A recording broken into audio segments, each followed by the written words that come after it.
Haleluya. Amen. Hii ndoto unaipataka tu kipindi roho inashiba. Kipindi roho iko na mafungo na maombi.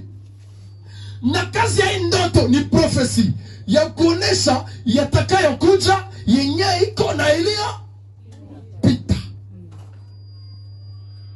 C'est pourquoi iliyopita ni fundisho.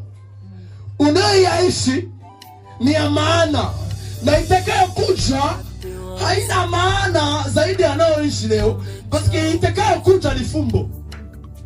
Wakati wa mji wa Goma na kando kando, tunawaalika kufuata kipindi cha Bain de Vie. Bain de Vie. Bain de Vie. Bain de Vie. Nifuate kwa makini. Ni siku ya kwa mrefu tu. Isibili nianza jana. Kwa maana nisingi katikati. Kipindi hiki ujai neno umebarikiwa na mpili wa kwanza na mpili atakubariki. Shasiku baraka za mingi.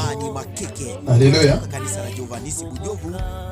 Mtoto toka Mungu inakuja kukuprepare wa Mungu na kuwa kwa mfano unaloto kunembea Mungu kila siku ya pili.